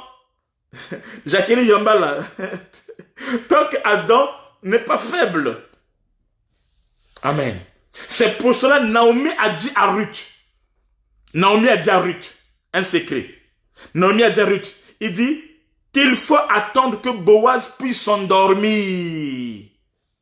Une fois que Boaz est faible et qu'il s'est endormi, alors en ces temps-là, Ruth, tu peux aller découvrir ses pieds. Ruth devait attendre la fatigue de Boaz pour découvrir ses pieds, afin de devenir son épouse. Ce n'est que la fatigue de Boaz. Quand l'homme est dans sa faiblesse, c'est là où tu deviens son épouse. Je garde ça. Amen. La fatigue de Boaz nous parle de la faiblesse de Christ sur la croix. Parce que la croix est un lit pour notre salut.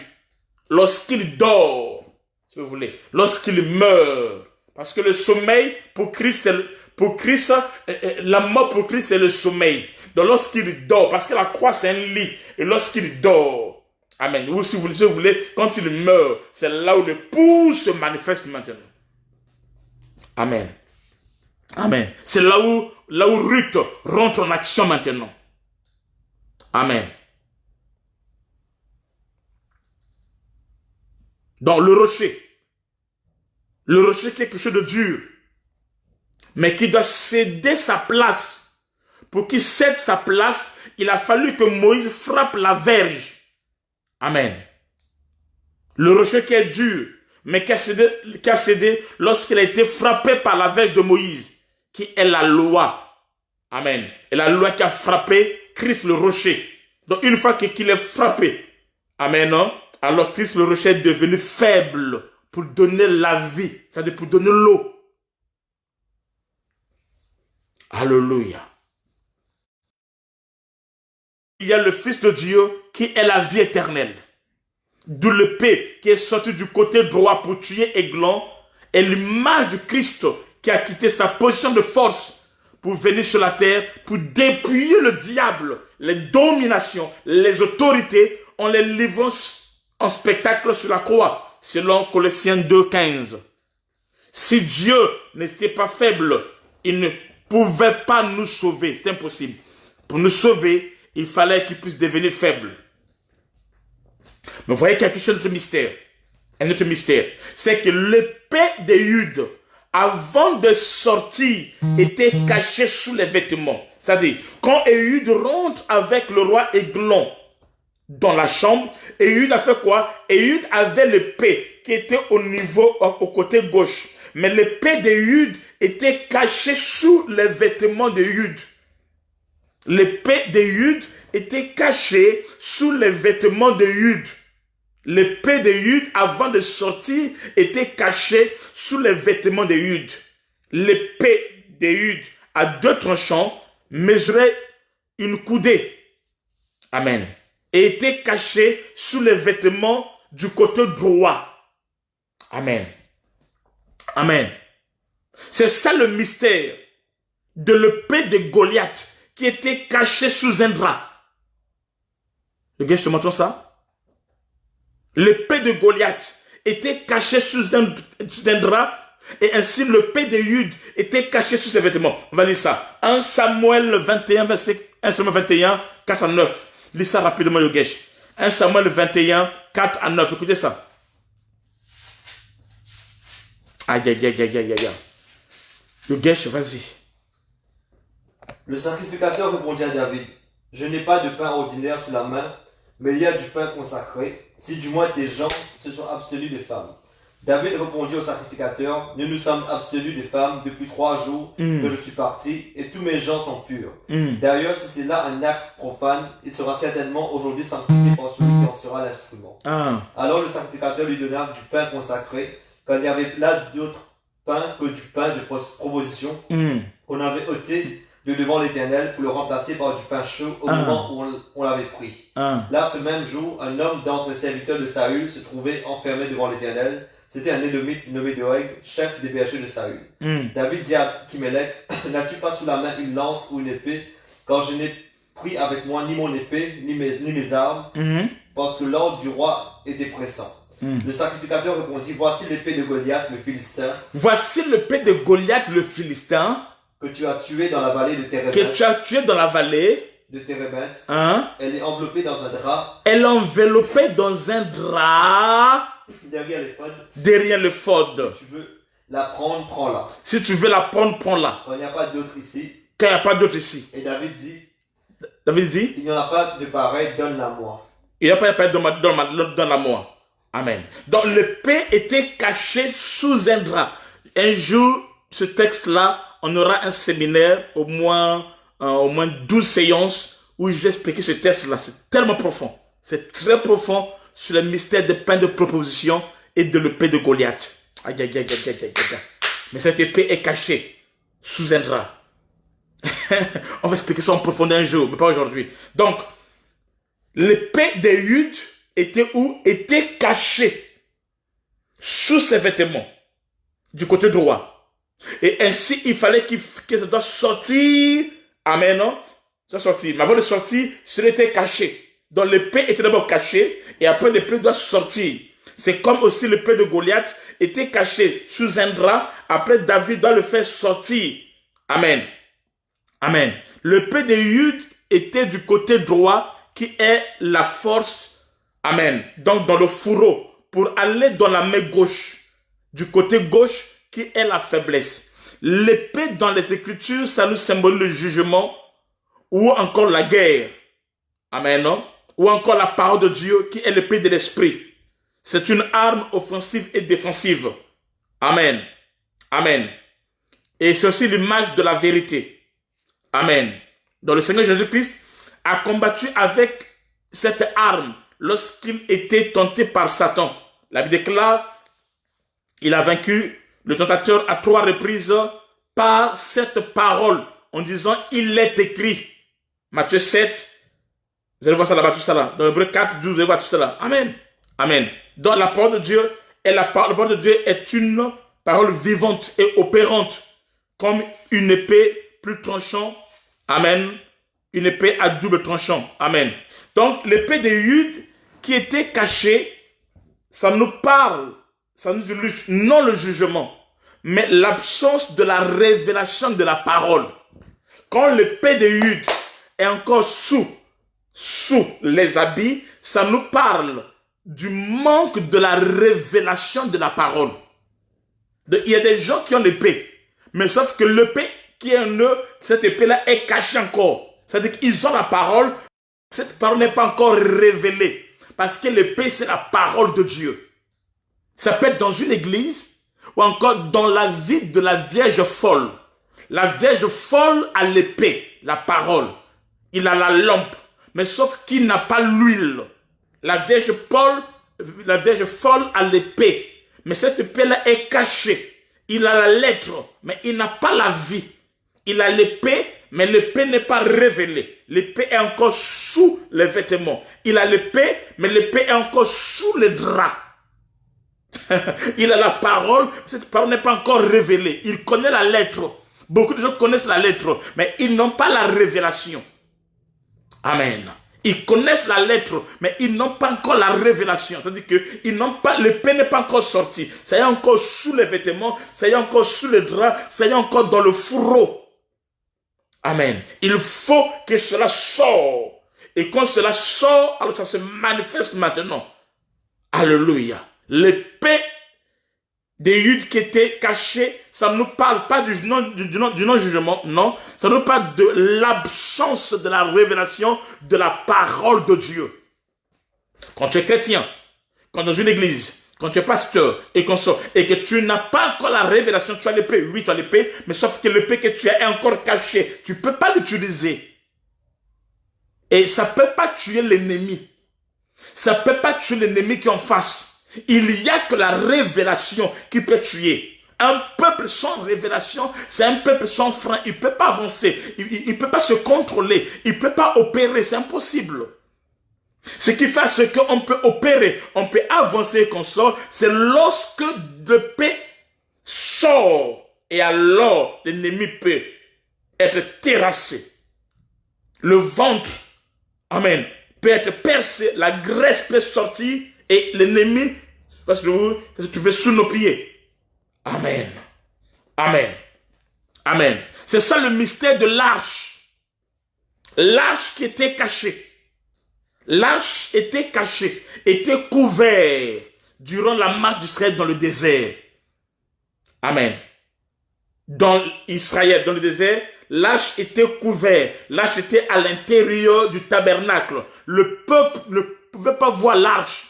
L'arche était cachée. L'arche, c'est quoi? C'est la parole de Dieu. L'arche, c'est la présence de Dieu. L'arche, c'est Dieu. L'arche, c'est quoi? L'arche, c'est l'épée. C'est pour cela, l'épée de Goliath aussi était cachée. Amen. Au temple, dans un drap. Amen. Dans un drap, on a caché l'épée de Goliath. Et rien ne pouvait se passer. Amen. Cela nous parle de la manière dont Christ, la parole, a été caché à Israël dans l'Ancien Testament. L'épée sous l'habit des Eunuques, ça nous parle de Christ dans l'Ancien Testament qui a été caché. Lors de sa droite, il a été caché. Il était là, mais il n'était pas encore révélé. Amen. Dans l'Ancien Testament, Jésus était là, mais il était encore caché. C'est là où les gens pensent qu'il y a un autre, quelqu'un qui vient sur le Fils. Non, non, c'est le même Dieu. Mais sauf qu'il était encore caché. La tribu fils était cachée. La tribu père était manifestée. Mais Dieu, dans sa divinité, amen, était encore caché. C'est Christ qui vient révéler le Père. Jésus est la parole de Dieu. Or, la parole de Dieu, c'est ça l'épée de l'esprit. C'est ça le pain de vie. Amen. Alléluia. Christ caché nous parle de la grossesse de Marie. Alléluia. La grossesse de Marie, c'est ça l'épée qui est cachée. Aïe, aïe, aïe, aïe, aïe, aïe, aïe. La grossesse de Marie était l'épée. C'était le pain, mais qui était caché. Et le pain qui est devenu l'épée de Gédéon. Vous allez voir ça chez Gédéon, où le pain devient l'épée. C'est-à-dire, Jésus, il prend la forme selon le cas de chacun. Pour Gédéon, il était le pain qui roulait pour délivrer. Amen. L'épée pour délivrer Israël. Mais pour Batimée, amen, il était devenu un collyre, un médicament. Il était venu le baume pour ses yeux. Donc Jésus prend la forme de chacun. Amen. Le drap qui a couvert l'épée représente Marie, donc ce qui est amertume, qui cachait Jésus, l'épée dans son ventre.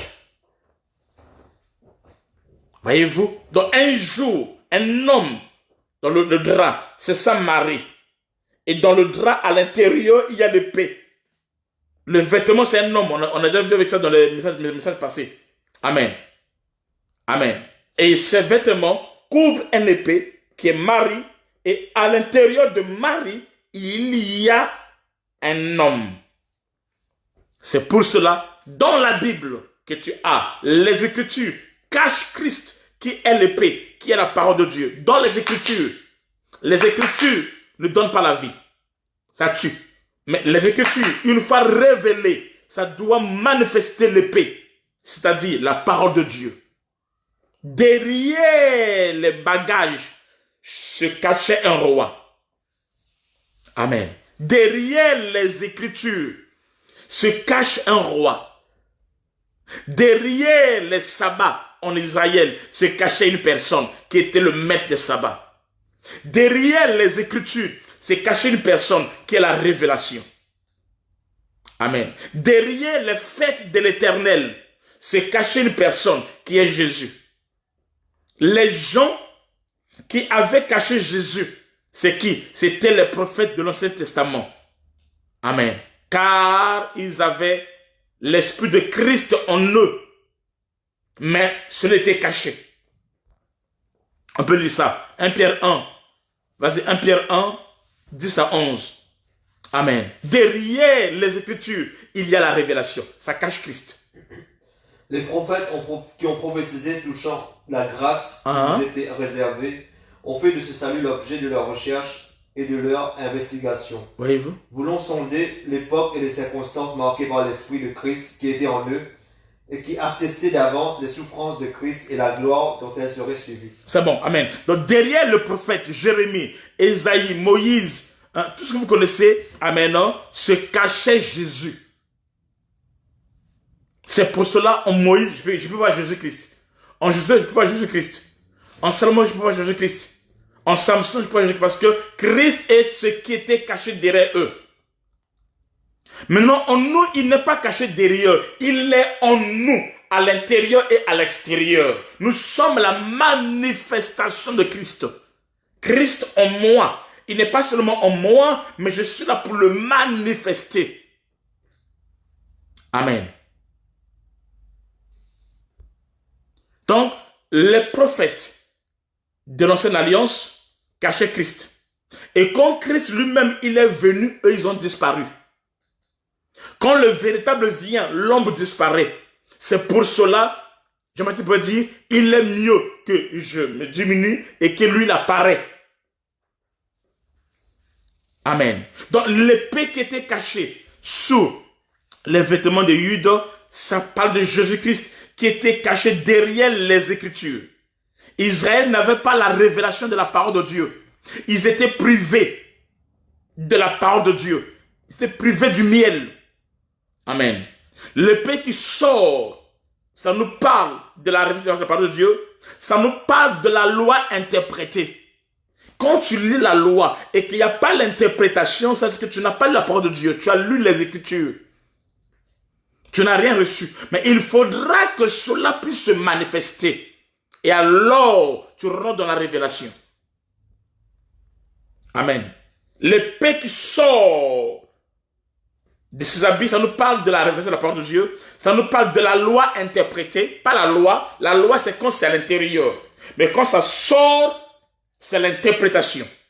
Ça nous parle de la vérité. C'est qui la vérité? C'est quand ça sort de l'habit de Ehud, l'épée sort, alors c'est là où ça devient la vérité. Donc lorsqu'on dit que la parole de Dieu est la vérité, c'est pas ce que tu lis, non. C'est lorsque cette parole-là est révélée. C'est ça ce qu'on appelle la vérité. La vérité, c'est pas ce qui est écrit, non. Mais c'est la révélation. C'est Christ qui est caché derrière les Écritures. C'est ça la révélation. C'est ça la parole qui est la vérité. La vérité, ce n'est pas les écrits. Donc, si tu lis les écrits et qu'on sort, tu écoutes que les écrits, tout ça là, tu n'as rien reçu. C'est pas ça qui libère. C'est pas ça qui affranchit. C'est pas ça la parole de Dieu. Ça sont les écritures. Mais c'est quoi la parole de Dieu? C'est lorsque cela est révélé, lorsque cela est expliqué, lorsque la loi est interprétée, c'est là Jésus, amen, qui combat dans la justice et dans la vérité. Amen. L'épée qui sort, c'est aussi le jugement de Dieu sur nos ennemis. Donc l'épée de Jude qui sort de son fourreau pour frapper Églon, c'est le jugement de Dieu qui est tombé sur Églon. Et cela nous parle du jugement de Dieu par Christ à la croix. Amen.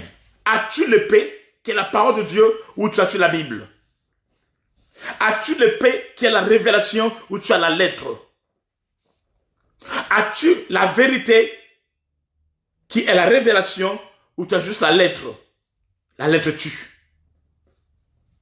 Amen. La lettre tue. Mais c'est la révélation de Dieu. Amen. Qui se manifeste et qui témoigne la gloire de Dieu. Que l'épée qui est en toi puisse sortir. Que l'épée qui est en toi puisse se manifester. Quand l'épée sortira, amen, amen, et alors Salomon va exercer son jugement.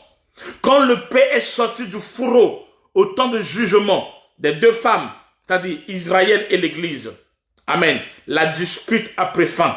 Quand l'épée sort, la dispute prend fin. Quand l'épée sort, la contradiction est arrêtée. Quand l'épée sort, amen, il y a une séparation entre la malédiction et la bénédiction. Quand l'épée de Dieu sort, amen, la confrontation s'arrête. Quand l'épée de Dieu sort, comme au temps de Salomon, la gloire de Dieu est manifestée. Quand l'épée, la parole révélée sort, alléluia, tes ennemis ferment leur bouche. Quand l'épée de Dieu sort, comme au temps de Salomon, le célibat, amen, s'arrête. Quand l'épée de Dieu sort, tu récupères ce qui t'a été volé, comme au temps de Salomon. Tu récupères ton bébé qui a été volé. Quand l'épée de Dieu sort, quand elle n'est plus sous l'habit, non, quand elle est sous l'habit, tu as encore l'autre là. Mais quand l'épée de Dieu est sort, c'est-à-dire qu'il y a la révélation, l'interprétation, amen, tu récupères ce que tu avais perdu. Quand l'épée de Dieu sort, ça veut dire que tu n'es plus au temps du sommeil. Tu n'es plus au temps où tu dois perdre. Tu n'es plus au temps où on doit te voler. Tu rentres au temps de la récupération, au temps de la restitution. Quand l'épée de Dieu sort, alléluia, on saura qui est le vrai et qui est le faux. Quand l'épée de Dieu sort, tu récupères ce qui t'appartient. Quand l'épée de Dieu sort, alléluia, amen. Ne sers pas Dieu avec l'épée qui est sous le drap, non. Laisse l'épée sortir et la gloire de Dieu va se manifester dans ta vie et dans ta destinée. Quand l'épée de Dieu sort, alléluia, la puissance de Dieu est à l'œuvre et la gloire de Dieu, amen, se met à se révéler. Je dis à quelqu'un, quand l'épée de Dieu sort, alléluia, c'est là où Églon va mourir. La sortie de l'épée signifie la mort de Églon. La sortie de l'épée signifie que l'esclavagisme a pris fin. La sortie de l'épée vient mettre fin aux 18 ans d'années de souffrance. La sortie de l'épée vient, alléluia, manifester la puissance de Dieu. Laisse l'épée sortir. Rentre dans la révélation. Un peuple qui a la révélation. Un peuple qui a l'épée, qui n'est pas caché sous les habits, dans la cuisse droite, mais l'épée qui sort, c'est un peuple qui est destiné à témoigner la puissance de Dieu. Amen. Quand l'épée de Dieu sort, alléluia, quand la révélation est là, la gloire de Dieu se manifeste. Amen. À la croix, le diable a été jugé. L'épée cachée sous les vêtements. Amen. Ça ne nous parle pas du jugement, non, mais ça nous parle de la loi interprétée. Amen. De la révélation. Lorsque l'épée de Dieu sort, c'est le jugement d'Églon. Amen. Qui est le type du diable jugé par Dieu lui-même. Quand l'épée de Dieu sort. Maintenant, quand l'épée de Dieu sort, un mystère se passe. C'est que quand l'épée de Dieu sort, c'est la main gauche qui saisit l'épée. Parce que Ehud est gaucher. Ehud est gaucher. Il n'est pas droitier, il est gaucher. Et c'est avec sa main gauche, c'est-à-dire qu'il prend l'épée du côté droit parce que l'épée est vers la cuisse droite. Il prend l'épée qui est cachée sur les habits côté droit. Il ramène ça côté gauche et il fonce ça dans le ventre de Églon. Amen. La main gauchée qui saisit l'épée. Le mystère de la main gauchée qui saisit l'épée. La main dans les Écritures, c'est le symbole du ministère, de la parole de Christ. Le ministère, il y a 5 ministères, dans l'apôtre, prophète, pasteur, docteur, évangéliste. Ça parle de l'œuvre de Dieu, ça parle de la main de Dieu, ça parle du ministère. Amen. D'où la main gauche qui saisit l'épée pour anéantir Églon est l'image du Christ qui nous a délivrés dans la faiblesse. Christ est la main gauche, la main de Dieu par laquelle Dieu nous a délivrés. Mais l'épée qui sort, amen, non? L'épée qui est sortie, c'est la délivrance, c'est le jugement, c'est la justice divine. Amen. Mais la main est aussi le symbole de l'action, de l'activité, la main. Vas-y, Éphésiens 4, 28. Éphésiens 4, 28.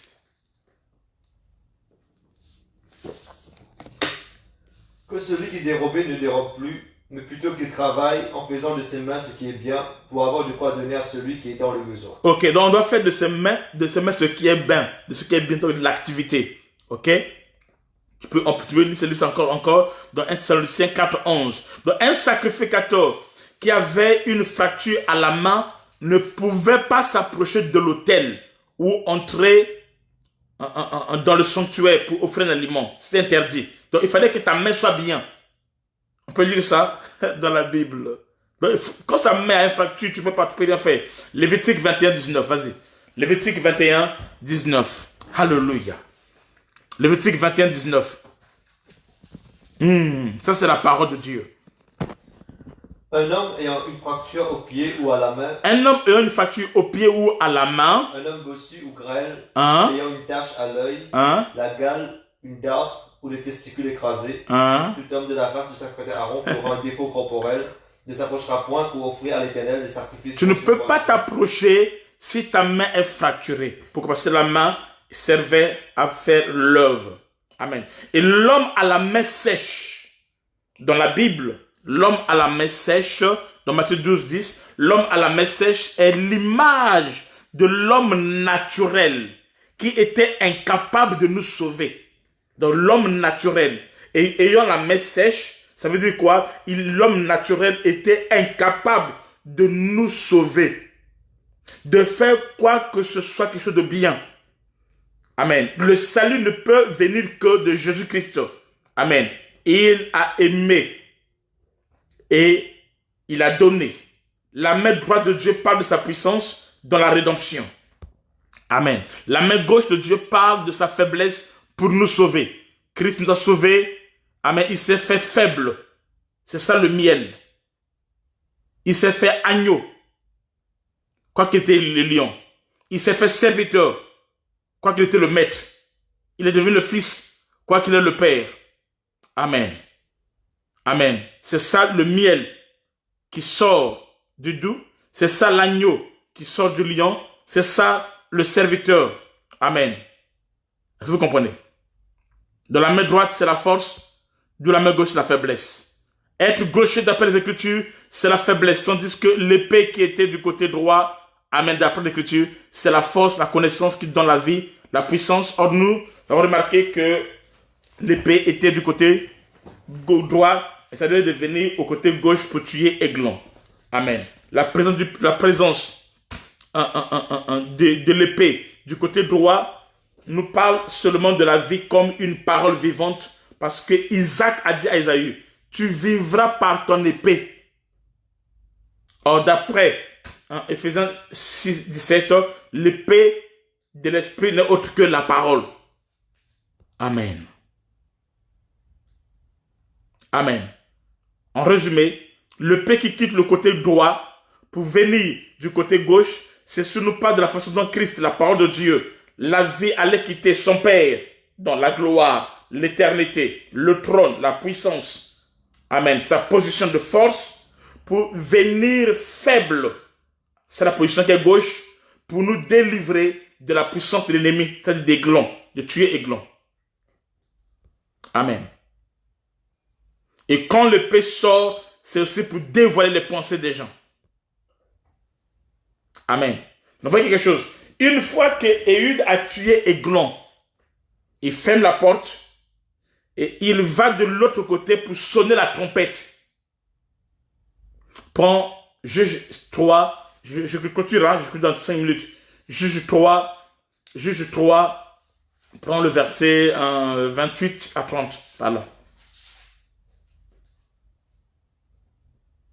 Il leur dit, suivez-moi quand l'Éternel a livré entre vos mains les Moabites, vos ennemis. Ils descendirent après lui, s'emparèrent des gués du Jourdain vis-à-vis de Moab et ne laissèrent passer personne. Ils bâtirent dans ce temps-là environ 10 000 hommes de Moab, tous robustes, tous vaillants et pas un n'échappa. En ce jour, Moab fut humilié sous la main d'Israël et le pays fut en repos pendant 80 ans.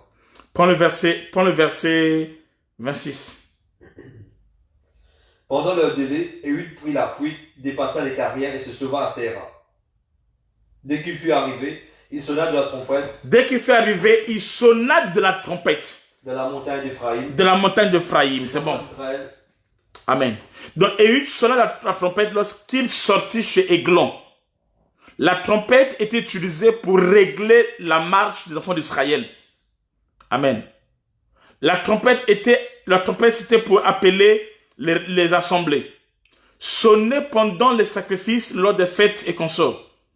Le son de la trompette, ça part de la proclamation de l'évangile.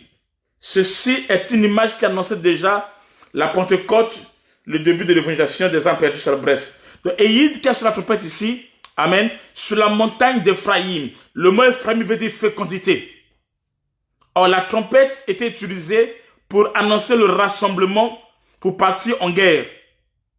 Elle était aussi sonnée pour en souvenir. Bref, il y a tout ça là. Amen. Donc, quand Éhud monte sur la montagne d'Éphraïm, il sonne la trompette. Cela parle de l'œuvre de la croix. Quand Christ monte à la croix, il sonne la trompette. Il dit, tout est accompli. C'est-à-dire que Éhud, Églon, est déjà mort. Amen. Quand Christ monte à la montagne, c'est pour sonner la trompette pour dire qu'Églon est déjà mort. Et il dit, tout est accompli. Églon est déjà mort. Et il doit monter sur la montagne d'Éphraïm, c'est-à-dire la montagne de la fécondité. Et quand il monte, il déclare que la guerre est finie. C'est qu'Églon est déjà mort. La trompette qu'il a sonné ici, ça nous illustre le cri de Jésus-Christ qu'il a poussé à la croix du mont Calvaire. Père, pardonne-leur. Puis il dit, tout est accompli. C'était le cri de la victoire. Églon est déjà mort. C'est fini. C'est alors qu'il fait quoi? Il va rassembler les Juifs et les nations en un seul corps. Il va unir, rassembler les Juifs et les nations en un seul corps. Amen. Elle déclare, le pays fut en repos pendant combien de temps? 80 ans. Le pays fut en repos pendant 80 ans. Quand Éhud sonne la trompette et que Églon est mort, le pays rentre en repos pendant 80 ans. Le chiffre 80, c'est le chiffre de la force. C'est le chiffre des hommes robustes. On va lire ça. Psaume 90, verset 10. Psaume 90, verset 10. Le jour de nos aînés s'élève à 70 ans. Le jour de nos aînés s'élève à 70 ans. Et pour les plus robustes, à 80 ans. Et pour les plus robustes, 80 ans, c'est le chiffre des hommes robustes. Amen. C'est le temps du repos. C'est le chiffre du repos. Le chiffre 8 est aussi le chiffre d'éternité. Amen. Moïse dans l'ombre qui a libéré Israël à l'âge de 80 ans. C'était la délivrance. C'était le repos. En même temps, c'est le type de Christ qui nous a fait entrer dans le repos. Donc le chiffre 80 est le chiffre de repos. Amen. Il dit, venez à moi, vous tous qui êtes chargés, fatigués, je vous donnerai du repos. Amen. Alors, nous sommes le Seigneur et aujourd'hui, nous avons fini l'enseignement sur Éhud le gaucher. Vous avez compris tous ces mystères. Que Dieu vous bénisse. Shalom, shalom. Amen. Que la grâce soit sur vous. Le mercredi, il n'y aura pas enseignement, mais le samedi, nous allons commencer un nouveau enseignement le samedi. Le samedi, on va commencer un nouveau enseignement. Amen. Et la semaine prochaine, je vais reprendre avec le scanner, avec l'explosion prophétique aussi. Amen. Dieu vous bénisse. Quelqu'un a une question? Est-ce que quelqu'un a une question? Est-ce qu'une personne a une question?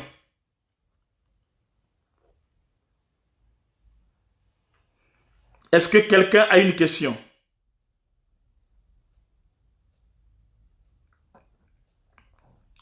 Est-ce que quelqu'un a une question? C'est une question, écrivez votre question.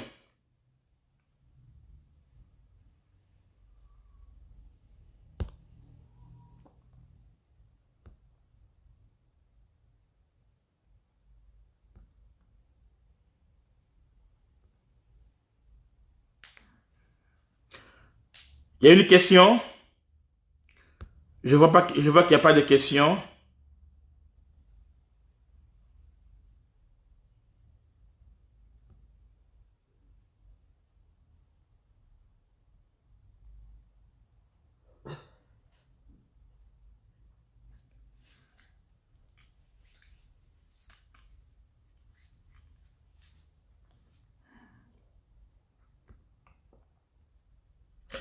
Ok, il n'y a pas de questions. Donc, nous clôturons par là. Et avant samedi, vous aurez le thème. Je vais faire l'affiche, je vais afficher le thème de notre nouveau enseignement. Et Dieu sera glorifié. Amen. Je suis en train de voir si on peut parler sur on peut parler sur le mystère de la garde-robe de Jésus. La collection. Bon, je sais pas, je suis en train de voir, je vais prier que mon Dieu puisse me conduire. Je ferai signe d'ici là. Amen. Que Dieu vous bénisse. Alors, s'il vous plaît, partagez ce message. Partagez ce message. Partagez cette vidéo. Que tout le monde qui soit connecté, partagez cela, s'il vous plaît. Partagez, s'il vous plaît, dans vos murs. Partagez ça dans vos murs. Partagez ça dans les différents groupes. Partagez ça, s'il vous plaît. Que tout le monde puisse partager ça, s'il vous plaît. Nous allons parler sur le mystère de la garde-robe de Jésus. Nous allons parler sur la collection vestimentaire de Jésus. Le mystère. Nous allons parler de ça peut-être si Dieu permet. Je vais voir et Dieu va agir. Novelas continue. Amen. Là, les séries sont là. Et Dieu nous fait la grâce. Amen. Que Dieu vous bénisse. Partagez la vidéo sur vos murs, dans les groupes, s'il vous plaît. Et que Dieu nous bénisse. Amen. Amen. Amen.